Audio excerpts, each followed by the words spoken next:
आप सभी को प्रेज द लॉर्ड, जय मसीह की। आज हम सीखेंगे एलीशा और सुनेम वासी धनी स्त्री के बारे में, जो हमें मिलेगा दूसरा राजाओं 4 अध्याय उसका 8 पद से लेकर 17 पद में। यहाँ हम पढ़ेंगे तो जानेंगे कि एलीशा परमेश्वर का एक सेवक था। वह एक शहर से दूसरे शहर जाकर लोगों को परमेश्वर के बारे में बताता था। वह अक्सर शुनेम नाम के एक नगर से होकर गुजरता था और शुनेम में एक अमीर स्त्री रहती थी। उसने एलीशा को देखा और समझ गई कि वह भूखा होगा, इसलिए उसने एलीशा को अपने घर खाने के लिए बुलाया। और खाना इतना स्वादिष्ट था और वह स्त्री इतनी दयालु थी कि जब भी एलीशा वहां से गुजरता वह वही खाना खाता था। उस स्त्री ने अपने पति से कहा, मुझे पता है कि यह परमेश्वर का एक पवित्र जन है। वह सिर्फ उसे खाना ही नहीं देना चाहती थी, बल्कि उसे आराम भी देना चाहती थी।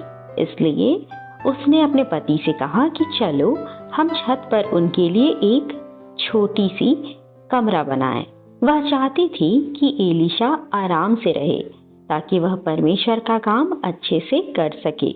एलीशा अपने नए कमरे में आराम कर रहा था। वह बहुत खुश और आभारी था।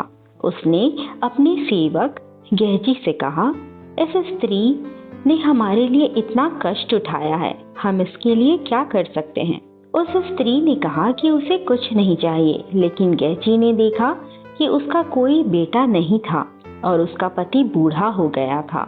इसलिए एलीशा ने उस स्त्री को बुलाया और एलीशा ने कहा, अगले साल इसी समय तू एक बेटे को गोद में लेगी।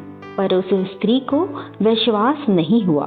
उसने कहा, हे मेरे प्रभु, अपनी दासी से झूठ ना बोल, क्योंकि उसे लगा यह बहुत अच्छी बात है, पर शायद पूरी ना हो। पर जैसा एलीशा ने कहा था, ठीक वैसा ही हुआ। अगले साल उसके घर एक बेटा हुआ और परमेश्वर ने उसकी दयालुता और सेवा को देखा और उसे वह खुशी दी जो उसके पास नहीं थी। आइए हम जाने कि हम इससे क्या सीखते हैं। सबसे पहली चीज जो हम सीखते हैं वह है मेहमान नवाजी करना। जैसा उस स्त्री ने एलीशा की बहुत सेवा की, उसे खाना दिया और रहने के लिए घर भी दिया, वैसे ही हमें दूसरों की मदद करनी चाहिए और उन्हें प्यार से अपनाना चाहिए। दूसरा, हमने यह सीखा कि हमें परमेश्वर की सेवा करना है। जैसे वह स्त्री एलीशा की मदद करके वह असल में परमेश्वर की सेवा कर रही थी, वैसे ही जब हम अपने पास्टर, बड़ों या जरूरतमंदों की मदद करते हैं तो हम परमेश्वर को खुश करते हैं। तीसरा, हमने सीखा कि परमेश्वर हमें इनाम देता है। जैसे उस स्त्री ने इनाम के लालच में सेवा नहीं की थी, लेकिन परमेश्वर ने उसका दिल देखा। जब हम निस्वार्थ भाव से, यानी कि बिना कुछ पाने की इच्छा से भलाई करते हैं तो परमेश्वर हमें आशीष देते हैं। हम आशा करते हैं कि आज आपने इस वीडियो से कुछ बातों को सीखा होगा। अगर आपने हमारे चैनल को अब तक सब्सक्राइब नहीं किया है तो इसे सब्सक्राइब करें, इंस्टाग्राम पर हमें फॉलो करें और इस वीडियो को लाइक, कमेंट और दूसरों से भी शेयर करें।